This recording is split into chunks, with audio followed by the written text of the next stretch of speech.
আসসালামু আলাইকুম। আওয়ামী লীগ কেন পালিয়ে গেল? বিএনপি কেন পালিয়ে যাবে?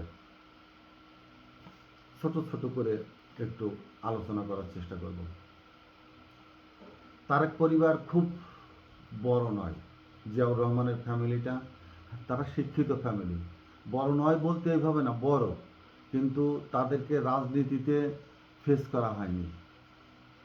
মাইলস্টোনে বিমান বিধ্বংস হয়ে একেবারে তারেক জিয়ার অত্যন্ত ঘনিষ্ঠ, জিয়াউর রহমানের অত্যন্ত ঘনিষ্ঠ একজন শিক্ষিকা মারা গেছেন, কিন্তু মারা যাওয়া পর্যন্ত কেউ জানতই না ওই মহিলাটি জিয়াউর রহমানের পরিবারের একজন সদস্য। তো জিয়াউর রহমান সাহেব রাজনীতিতে আসার পরে তার পরিবার বর্গকে বা ম্যাডাম খালেদা জিয়া রাজনীতিতে আসার পরে তার পরিবারকে ফেজে আনা হয়নি, তাদেরকে সেই রাজনৈতিকভাবে প্রতিষ্ঠিতও করা হয়নি, সুযোগও দেওয়া হয়নি। কারণ রাজনীতিটা বিএনপি সবসময় একটু লিবারেল মাইন্ডের রাজনীতি, সবার মাঝে সমবন্টনভাবে শক্তির বিকেন্দ্রীকরণ বলতে যা বোঝায় বিএনপি সেটা। ম্যাডাম সবচেয়ে এই দিকে সবসময় নজর রাখতেন, ক্ষমতা যেন কুক্ষিগত না হয়ে পড়ে, ক্ষমতা যেন পরিবার তান্ত্রিকতার ভিতরে জড়িয়ে না যায়, ক্ষমতার বিকেন্দ্রীকরণ একেবারে একজন সর্বনিম্নে থাকা নাগরিকও যেন সেও যেন একজন এই দেশের ক্ষমতাতে তার একজন অংশীদারিত্ব হয়ে দাঁড়ায়। ম্যাডামও সেটা চেয়ে যাচ্ছিলেন। এই ছিল বিএনপির পরিবারতন্ত্রের রাজনীতির অবস্থার কথা। বর্তমান প্রেক্ষাপট আমি পরে আসছি। তার সমকক্ষ আওয়ামী লীগের দিকে যদি তাকাই, আওয়ামী লীগের শুধু সংসদ সদস্যই ছিল 17 জন, শেখ পরিবারের 17 জন। তার ভিতরে ডজন খানেক ছিল স্বয়ং বড় বড় শক্তিশালী মন্ত্রী। এর বাইরেও যেমন স্বেচ্ছাসেবক লীগ, যুবলীগ বা আরও যত সংগঠন ছিল, একেবারে তাপসের ভাই থেকে শুরু করে মনিটনিরা সবচেয়ে একবার পরিবারের শক্তিশালী লোকজনগুলা এইসব প্রতিষ্ঠানের সভাপতি, বড় বড় প্রতিষ্ঠানের কর্ণধার একবারে এমনভাবে বসেছিল যে পুরা ফ্যামিলির শিকড় বাকড় বাংলাদেশের সেই বৃক্ষ শেখ হাসিনা থেকে একেবারে শেষ সীমান্ত জুড়ে যেন শেখ পরিবার এমনভাবে একটি ছাতার নিচে নিয়ে ছাতাটি এমনভাবে মাটির সাথে প্রথিত করে রেখেছিলেন যে এই পরিবারের বাইরে আর বাংলাদেশ বলতে কিছু নেই। এই পার্থক্যটাই, যে চিন্তা ধারণা করতে গিয়ে, যে পরিবারকে প্রতিষ্ঠিত করতে গিয়ে পুরা জনগণ তাদের চিন্তাধারা থেকে বিচ্ছিন্ন হয়ে পড়েছিল। শেখ হাসিনা, শেখ রেহানার সেই মিডিয়া ভিত্তিক আবির্ভাব বলেন আর চূড়ান্ত জনপ্রিয়তা এমনভাবে তারা প্রকাশ করে আসছিল দুই বোন, এবং তাদের ভবিষ্যৎ প্রজন্ম যে বাংলাদেশ থেকে তারা ব্রিটেনকেও ধরে ফেলেছিল। টিউলিপ, ভবিষ্যতে আওয়ামী লীগ ক্ষমতায় থাকলে এখানকার অর্থ দিয়ে টিউলিপ হয়তো নিজেই ওই লেবার পার্টির সভাপতির পর্যায়ে গিয়ে ব্রিটেনের প্রধানমন্ত্রী হতো ওই বাংলাদেশের শেখেরা। এতটা ক্ষমতামুখী, ক্ষমতাশালী, ক্ষমতা লোভী একটি লোলুপ ফ্যামিলি, কুকুরের মতো এদের এতটা লেলিহান ক্ষুরধার ক্ষমতার দিকে, যে মানে এরা ক্ষমতা ছাড়া আর কিছুই বোঝে না। ক্ষমতাকে কিভাবে করায়ত্ত করতে হয় এবং কিভাবে জনতার পিঠে চাবুক মারতে হয় স্বৈরাচারী আবরণ দিয়ে, স্বৈরাচারী চাবুক দিয়ে, সেটা তাদের করায়ত্ত ছিল। যার জন্য শুধু এই জায়গাটা শেখ হাসিনার এই চরিত্রটাই তার দলের লোকজনও কিন্তু ধারণ করে বসেছিল। প্রত্যেকটি জেলায় যদি আপনি যান তাহলে দেখবেন আওয়ামী লীগের যারা সংসদ সদস্য থেকে শুরু করে বা মন্ত্রী যারাই ছিল, তাদের ফ্যামিলির পুরা ওই জেলা, পুরা তাদের ফ্যামিলির যত সংগঠন তাদের পরিবারের লোকজন দখল করে বসেছিল। আমি আমারটাতে বলি মাগুরাতে যদি আমি বলি, সংসদ সদস্য ছিল, তার বোন সংরক্ষিত আসনের এমপি ছিল, তার ভাইকে রাষ্ট্রদূত করা হয়েছিল, যদিও মদ মাগে নিয়ে সৌদি আরবে ধরার পরে ফিরিয়ে আনা হয়েছিল, কিন্তু বাকিটা যত প্রতিষ্ঠান ছিল মাগুরাতে সমস্তগুলোর সভাপতি, সমস্তগুলোর কর্ণধর, এবং তাদের ছাড়া মাগুরাতে কোনো মুভমেন্ট, মেয়ে ভাই মাঝে ভাই ছাড়া, কুটি ভাই ছাড়া কোনো কার্যক্রম পরিচালিত হচ্ছিল না। দুই ভাই বোনই কিন্তু সংসদ সদস্য। মেয়রটা পর্যন্ত তাদের ঘনিষ্ঠ আত্মীয়, বড় ভাই শ্বশুরের ছেলে সুমিন্দি, তার হাতে ছিল, মেয়রটা পর্যন্ত সেই পরিবারের ভিতরে ছিল। একমাত্র উপজেলা অনেক কষ্টে বাইরে রেখেছিল, মানে অত্যন্ত শক্তিশালী আওয়ামী লীগ হওয়ার ফলে কিন্তু সেই উপজেলা চেয়ারম্যানেরও দৌড় ছিল অফিস, আর এমপি সাহেবের বাবার কবরে মৃত্যুবার্ষিকীর দিন ফুলের মালা দেওয়া ছাড়া আর কোনো ভূমিকায় ছিল না। কাগজপত্র সই স্বাক্ষর যা হওয়ার বড় বাড়িতে বসে হতো। এই যে আত্মীকরণ, পরিবারতান্ত্রিক রাজনীতি আওয়ামী লীগকে পালিয়ে যাওয়ার জন্য বড় সহায়ক ভূমিকা রাখল। এটা থেকে বিএনপির শীর্ষ পর্যায়ে হয়তো সতর্ক, কিছু ছাড়া বলতে কি, একই পরিবার থেকে দেওয়া হয়েছে। বিএনপির কেন্দ্রে বা তারেক জিয়ার ফ্যামিলির না, পরিবারের না, কিন্তু বাইরে এসে গয়েশ্বরচন্দ্র রায় তার পুত্রবধূ নিপুণ রায়কে কেন নারী সংসদ সদস্য করা হইল, তার পুত্রবধূকে। আবার এই নিপুণ রায়ের বাবা খোদ আমেরিকার সবচেয়ে ঘনিষ্ঠ সহচর, ভারতের একেবারে পরীক্ষিত সহচর বা দালাল বলি বাংলা কথায় যেটা, তাকে পূর্ণাঙ্গ একটা মন্ত্রী দেওয়া হয়েছে এটা ভারতকে খুশি করতে। তার মেয়ে নিপুণ রায়কে আবার সংরক্ষিত নারী আসনে এমপি বানানো হয়েছে।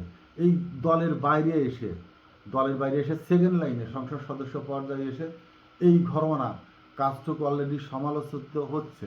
এবং এদের দেখে এই জেলা পর্যায়ে এসে, এদের দেখে অনুকরণ করে জেলা পর্যায়ে এসে সংসদ সদস্য সাহেবরা নিজেরা সংসদ সদস্য, তারা ফিল্ডে রাজনীতি করে বেড়াচ্ছে। তার ভাইকে কিভাবে মেয়র বানানো যায়, তার আর এক ভাইকে অন্য কোনো প্রতিষ্ঠানের কিভাবে সভাপতি বানানো যায়, কিভাবে আরও যেসব প্রতিষ্ঠান, সমবায় মার্কেট আছে, রেড ক্রিসেন্ট আছে, বা বিভিন্ন ধরনের কলেজ টলেজ যেসব জায়গা আছে, হয় নিজে থাকবে বা তার আত্মীয়, ভাই বোন, বন্ধু পর্যন্ত যায় না। বন্ধু বলতে তো রাজনীতিটা সবাই, ভাবি বা চাচাতো ভাই, খালাতো ভাই, বা জেলা প্রশাসক যারা হয়ে বসে আছেন, কিভাবে তাদের উপজেলা চেয়ারম্যান, ইউনিয়ন পর্যায়ের চেয়ারম্যান, ভাই ওয়াইফকে সেখান থেকে টেনে আনা যায়, পুরা সেই প্র্যাকটিসটা চলছে।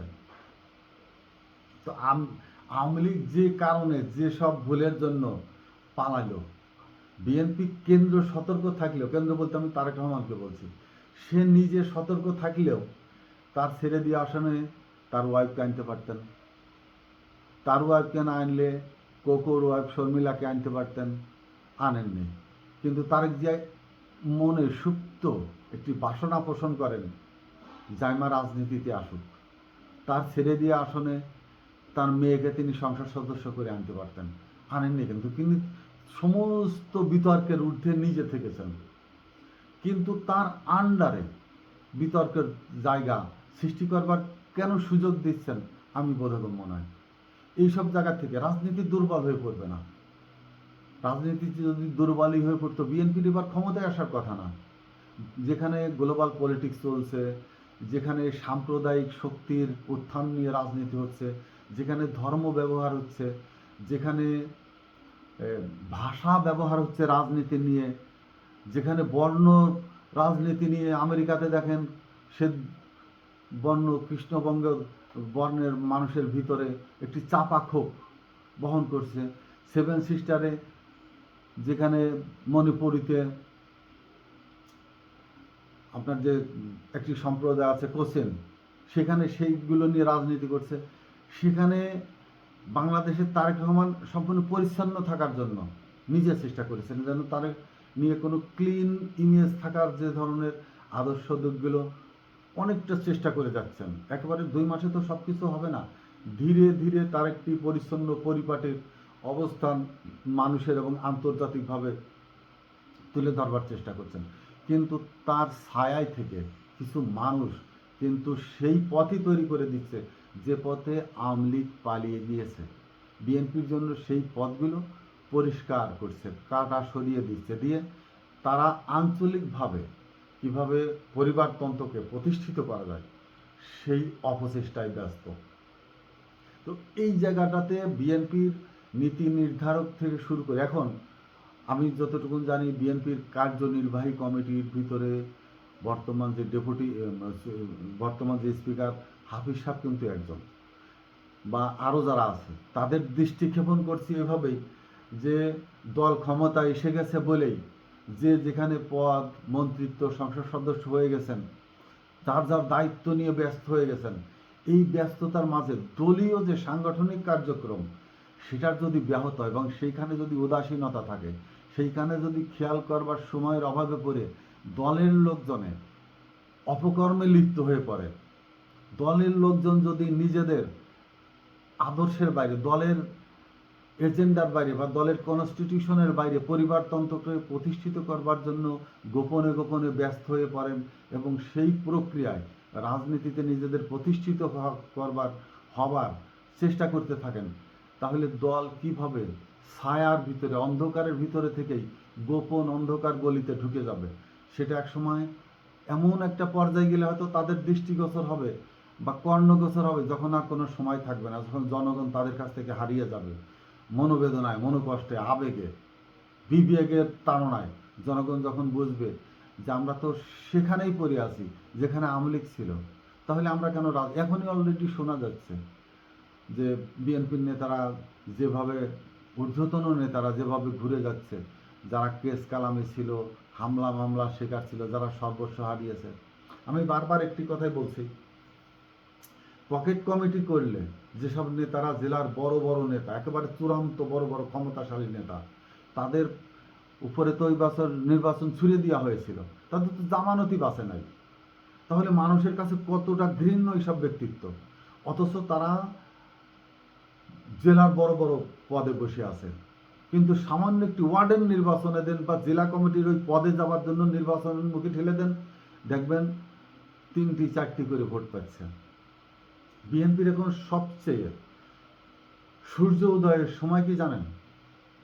বিএনপিতে এখন এমন ধরনের একটি অভিযান চালানো উচিত দলের অভ্যন্তরে, একবারে ডিটেকটিফাই করে ফেলা উচিত দলের কে প্রকৃত রাজনীতিবিদ এবং কে সন্ত্রাসী। কোনো সন্ত্রাসী যদি রাজনীতিবিদের ছত্রছায়ায়, রাজনীতির নামধারী হয়ে, রাজনীতিবিদের নামে উপবিষ্ট হয়ে রাজনীতির দলকে কলঙ্কিত করে, তাদেরকে বেছে ফেলা উচিত। অতীতকে খুঁজতে হবে, মিনিমাম 30 বছর আগের থেকে এ পর্যন্ত কারা সন্ত্রাসী কায়দায় রাজনীতিতে প্রতিষ্ঠিত হয়েছে, এরা সন্ত্রাসকেই লালন করে, এরা সন্ত্রাসকে নিজেদের শক্তি হিসাবে পাশে রাখতে চায়, কারণ নিজেরা অনেক মানুষকে খুন করেছে, অনেক মানুষকে আহত করেছে, দলের অনেক মানুষকে নিঃস্ব করে দিয়েছে নিজেরা প্রতিষ্ঠিত হবার জন্য। তো তারা জানে যে এই জনগণের ভিতরে ব্যাপক শক্তি, শত্রু আমার বিরুদ্ধে আছে, আমার চারপাশ দিয়ে তারা আমার দলের লোক, অথচ তারা আমার শত্রু। আমি তাদেরকে নিঃস্ব করে দিয়ে, ফকির বানিয়ে, পঙ্গু করে, তাদের পরিবারকে পথে বসিয়ে দিয়ে আমি আজ প্রতিষ্ঠিত। এই সমাজে আমি বড় ধরনের শত্রুতা তৈরি করেছি আমার দলের লোকজনকে, তারা আমাকে যে কোনো সময় আক্রমণ করতে পারে, ক্ষতিগ্রস্ত করতে পারে। তো সেইটার থেকে সিকিউর থাকতেই তারা আরও সন্ত্রাসীর তার চারপাশে অবস্থান গ্রহণ করায় বা বডিগার্ড রাখে, এরাও সন্ত্রাসী। এখন এদেরকে রাখতে গেলে তো কিভাবে রাখতে হবে, এদেরকেও দলের পদ পদবি দিয়ে তার পাশে বসার, তার চেয়ারে বসার মতো জায়গায় এনে বসিয়ে রেখে এরা মূল চেয়ারে বসে পুরো একটি সন্ত্রাসী গোষ্ঠী রাজনীতিতে রূপান্তরিত হয়ে যায়, রাজনীতির ছত্রছায়ায়। কয়দিন দিন 10 আগে দেখলাম পুলিশ তবলা গিটার বাজাতে বাজাতে গিয়ে মাদক ধরছে, ছদ্মবেশে মাদক ধরছে। তো বিএনপির ভিতরে কারা ছদ্মবেশী নেতা, বিএনপির এখন উচিত এবং সবচেয়ে সোনালি সময় হলো এখন সেই দলকে এই সন্ত্রাসের বিরুদ্ধে এবং পরিবারতন্ত্রকে কারা প্রতিষ্ঠিত করতে চাচ্ছে, বিএনপির আদর্শের রাজনীতির ভিতরে থেকে কারা শুধু দলীয় সুযোগ সুবিধা নিয়ে নিজেরা লাভবান হওয়ার চেষ্টায় আছে, এদেরকে এখন চিহ্নিত করে ফেলা উচিত। যদি এখান থেকে ব্যর্থ হয়, এটা করতে সক্ষম না হয় এবং সেই পরিবারতন্ত্রের ভিতরে একেবারে জেলা লেভেলে তারা প্রতিষ্ঠিত হয়ে 15-20 জন লোক তারা প্রতিষ্ঠিত এবং 15 লোকজন 20 জন লোকই সন্ত্রাসীর টাইটেলে দলীয় পদবি ব্যবহার করে মানুষ কেমনভাবে জিম্মি করে রেখেছে যে কোনো মুহূর্তে সুযোগ পেলে, ওই যে ক্ষুধার্ত গরু বাছুর দেখেন না, দড়ি ছুঁড়ে দিলে কিভাবে দৌড়ে গিয়ে তার মায়ের বানে মুখ লাগায় দুধ খাওয়ার জন্য, জনগণ যদি সেই পরিস্থিতি যেটা আওয়ামী লীগের বিরুদ্ধে হয়েছিল, সুযোগের অপেক্ষায় ছিল কখন রাজপথ উন্মুক্ত হবে, কখন এই আইন শৃঙ্খলা বাহিনী কিছুটা হলেও উদাসীন হবে বা দুর্বল হবে, কিছুটা হলেও রাজনৈতিকভাবে সরকার এমনভাবে একটি দেউলিয়া হয়ে উঠবে, দেশে এবং বিদেশের সামনে যে কোনো ধরনের বিক্ষোভ হলেই বিদেশি শক্তি সেখানে মদত যোগাবে, সাহায্য করবে এবং সরকারকে পরাস্ত করতে সমস্ত জনগণ মাঠে নেমে আসবে। এই যে এতটা বিচ্ছিন্নতা হওয়ার পিছনে কারা কাজ করেছিল, আওয়ামী লীগ কীভাবে এই পদগুলো তৈরি করে দিয়েছিল, সেই জায়গাগুলো যদি বিএনপি মার্ক না করে, গ্রিপ আন্ডারে না আনে, যদি তাদের অ্যাট এ গ্লান্সের ভিতরে মার্কিং, রেড মার্কিং না করে রাখে কোথায় কোথায় কী পরিস্থিতি আওয়ামী লীগের সময় ছিল, আমাদের সময় হচ্ছে, কারা কারা কোন জেলায় কারা কারা কী করছে, এই তথ্য যদি নিতে ব্যর্থ হয় এবং সঠিক সময় সঠিক পদক্ষেপ নিতে যদি ব্যর্থ হয়, তাহলে আওয়ামী লীগও পালিয়ে গেছে, বিএনপিও পালিয়ে যাবে। আওয়ামী লীগ যে পথে পালিয়ে গেছে সেই পথ তৈরি করবার জন্য বিএনপি কারা কারা কোদাল, শাবল, দা, কাস্তে হাতে নিয়ে সেই জঙ্গল কাটছে, সেই জায়গাগুলো যদি বিএনপি খুঁজে বের করতে ব্যর্থ হয়, তাদের পরিণতিও একেবারে নির্ভুল আওয়ামী লীগের মতো হবে এবং 25% সেই পথ তৈরি হয়ে গেছে, করে ফেলেছে অলরেডি। এটা বিএনপির ঊর্ধ্বতন কর্তৃপক্ষ জানে না, অথবা তারা জানার ভান করছে না, চেষ্টা করছে না, জানার চেষ্টা করছে না, অজানার ভান করে আছে। যারা সরকারের একেবারে উচ্চ পর্যায়ে ডু মেরে বসে আছে চুপ করে, যে নিচেই যা হচ্ছে হোক, একটা খেলার মাঠ বা পরিস্থিতি তৈরি হোক, তারপরে আমরা সময় মতো খেলে দেব, যেটা বলা হয় আওয়ামী লীগের মুষ্টি কয়েক লোক শেখ হাসিনার সাথে কিভাবে বিশ্বাসঘাতকতা করেছে। সব দলের ভিতর বিশ্বাসঘাতক তো মীর জাফর, ওই অন্য কেউ না।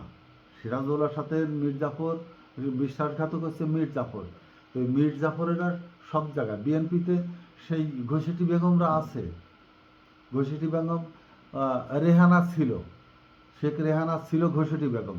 এখন আমাদের ঘসেটি বেগম কে হচ্ছে, ওই যে মেননের বোন, ওই মহিলা হচ্ছে, মানে কি বলবো এদের, কেউ কমিউনিস্ট, কেউ বিএনপি, কেউ আওয়ামী লীগ, পরিবার ভাগ করে নিয়ে এরা রাজনীতি করে। তো এদের দিয়ে রাজনীতি করাইতেই হবে কেন?